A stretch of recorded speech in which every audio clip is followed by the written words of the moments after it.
person who loves to read and write poetry and finds his happiness in listening and playing music. You will be speaking on how to improve India's rank in World Happiness Index. Let us welcome Mr. Dhruv with a big round of applause.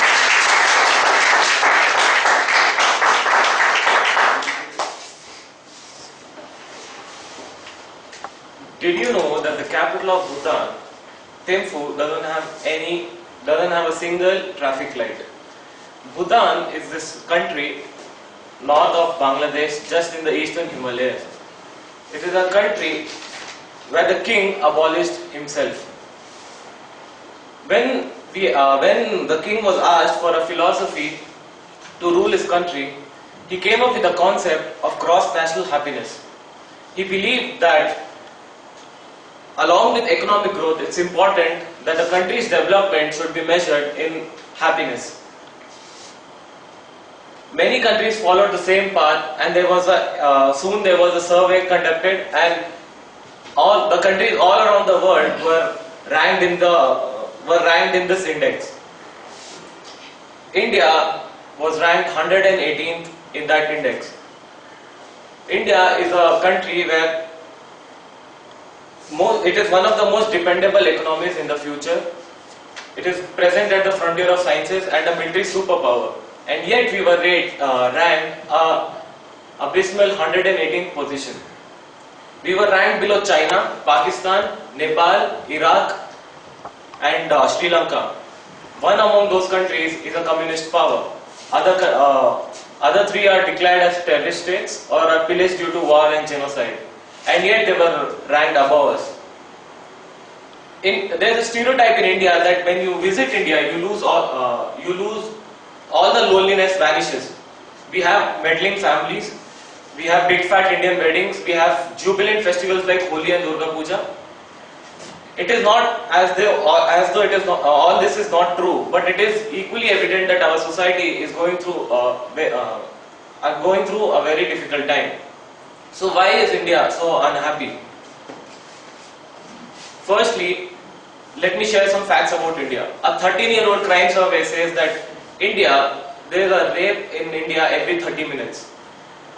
1 out of 5 honor killings internationally every year comes from India. 12 million children spend their childhood at work and not in classrooms. 30% people live below poverty. It is very evident that the underlying problem here is the lack of values. There is a lack of values in the citizens and the government. People generally are happier in societies where there is equality of happiness. It is important that we teach and impart values to children from their formative years. The next problem is the mental health of Indians. About 6 to 7% of Indians are under major depression, and 72% of them conceal their mental health so that they don't have to go through discrimination. And due to the rigidity in society norms, they are unable to get any treatment. Because of that, this is causing a deteriorating effect on our community's happiness. So next time when you make fun of a person who says he's depressed, please think twice. The next problem or the next hindrance in the happiness of Indians is the lack of trust in other citizens. Recently there was a case that a person died in a tragic road accident and nobody was there to help him. The crowd were watching and taking videos. Nobody called an ambulance. That single incident would have broken the trust of so many helping citizens. And it is important that we teach our kids that helping others and being a good Samaritan is more important than earning money. The pleasure which is derived from helping someone is far greater than the pleasure derived from earning money.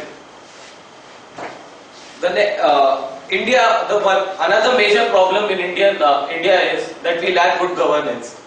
The government is unable to provide us with good health facilities, infrastructure and good education system. Indians are disgruntled towards the government. It's not Indians are disgruntled towards the government.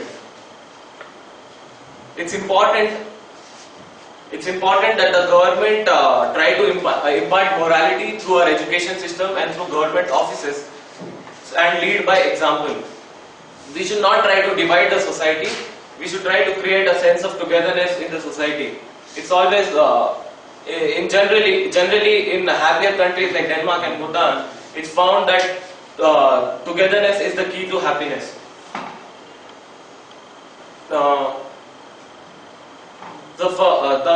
The way to find a solution for a problem is to first analyze it, acknowledge it, analyze it, and then assert a solution.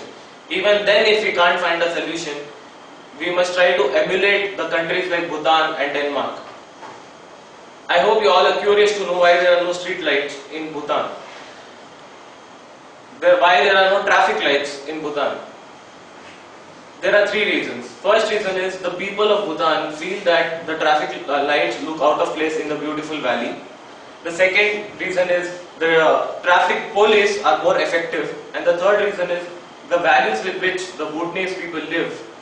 The government didn't feel a want to enforce the rules on people. Lord Buddha once said that 1,000 candles can be lit from a single candle, and that won't affect the life of the candle. Happiness never decreases by being shared. So let's be happy and keep the society happy. Thank you.